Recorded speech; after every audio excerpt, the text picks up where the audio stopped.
السلام علیکم ورحمۃ اللہ وبرکاتہ۔ میرے بھائیوں اور دوستوں، بہنوں، ہماری عبادات میں سے اہم عبادت درود شریف ہے۔ اس کی اہمیت اور فضیلت قرآن و حدیث میں بہت آئی ہے۔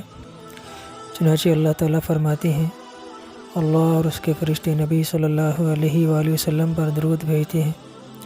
اے ایمان والو، تم بھی خوب درود اور سلام بھیجو۔ درود و پاک پڑھنا ایک ایسا مبارک عمل ہے جس میں پہلے اللہ تعالیٰ نے فرمایا کہ یہ کام میں بھی کرتا ہوں، اے ایمان والو تم بھی یہ کام کرو، جبکہ دوسری عبادات، نماز، روزہ، حج، زکوٰۃ وغیرہ کا بھی اللہ تعالیٰ نے ہی حکم فرمایا ہے، لیکن یہ نہیں کہا کہ یہ کام میں بھی کرتا ہوں تم بھی کرو۔ دوسری جگہ نبی کریم صلی اللہ علیہ وآلہ وسلم نے ارشاد فرمایا کہ سب سے بڑا بخیل وہ ہے کہ جس کے سامنے میرا نام لیا جائے اور وہ درود نہ پڑھے۔ نبی کریم صلی اللہ علیہ وآلہ وسلم نے ارشاد فرمایا، قیامت کے دن میرے سب سے زیادہ قریب وہ شخص ہوگا جو مجھ پر کثرت سے درود شریف پڑھے گا۔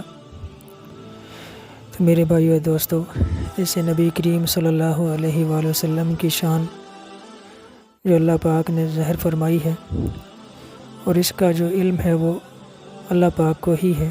چنانچہ ہم اللہ پاک سے ہی گزارش کرتے ہیں کہ اللہ تو نبی کریم صلی اللہ علیہ وآلہ وسلم پر ان کی شان کے مطابق رحمتیں اور برکتیں نشاور فرما۔ تو میرے بھائیوں اور دوستوں، بہنوں، درود شریف ایک بہت بڑا جو اللہ کا احسان ہے ہمارے اوپر، جو اللہ نے ہمیں بہت بڑی نعمت عطا کی ہے۔ نبی کریم صلی اللہ علیہ وآلہ وسلم کے ہمارے اوپر بہت زیادہ احسانات ہیں۔ ہم اپنی ساری زندگی کا ایک ایک سانس کے برابر بھی اگر درود شریف پڑھیں تو بھی ہم اس ہستی کے احسانات کا بدلہ نہیں چکا سکتے۔ تو میرے بھائی اور دوستوں، انہوں نے ہمارے لیے بہت تکلیفیں اٹھائیں، ساری رات جائے نماز کے اوپر کھڑے ہو کے ان کے پاؤں مبارک سوج جاتے تھے، رو رو کے ان کی آنکھوں سے آنکھیں سوج جاتی تھیں، اور ساری رات ہمارے لیے دعائیں مانگتے تھے کہ اللہ میری امت کو بخش دے، اللہ میری امت کو بخش دے۔ اور جب کل قیامت کے دن نفسا نفسی کا عالم ہوگا تو اس وقت بھی ایک واحد ہستی جو پکاریں گے، یا ربی امتی، یا ربی امتی، یا ربی امتی، وہ آواز ہمارے پیارے نبی حضرت محمد مصطفیٰ صلی اللہ علیہ وآلہ وسلم کی ہوگی۔ تو آج میرے بھائیوں، بہنوں، دوستوں، ہمارے اوپر بھی حق بنتا ہے کہ ہم اپنے پیارے نبی صلی اللہ علیہ وآلہ وسلم کے اوپر کثرت سے درود و سلام پڑھیں۔ ہمارے زندگی کا کوئی دن بھی ایسا نہ ہو، ایسا خالی نہ جائے جس میں ہم نبی کریم صلی اللہ علیہ وآلہ وسلم کے اوپر درود و سلام نہ بھیجیں۔ تو میرے بھائیو دوستوں، آج سے ارادہ کریں، نیت کریں کہ ہم روزانہ انشاءاللہ اپنی زندگی میں، اپنے معمولات میں روزانہ درود و سلام کی کثرت کریں گے، روزانہ پڑھیں گے، کم از کم صبح شام 100 مرتبہ ایک درود شریف لازمی پڑھیں گے تاکہ ہماری حاضری لگتی رہے۔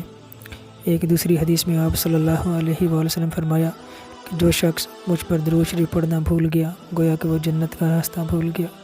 تو آج ہم اپنے آپ کو دیکھیں کہ کیا ہم آج پورے دن کے اندر ہم نے درود شریف پڑھا؟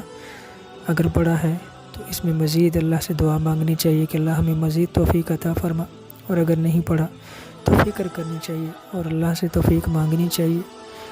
تو انشاءاللہ آج سے کوشش کریں، ارادہ کریں، اللہ پاک ہمیں اپنے نبی صلی اللہ علیہ وآلہ وسلم کے اوپر خوب درود و سلام پڑھنے کی توفیق عطا فرمائے، آمین۔ اللہ ہمیں عمل کی توفیق عطا فرمائے۔ السلام علیکم ورحمۃ اللہ وبرکاتہ۔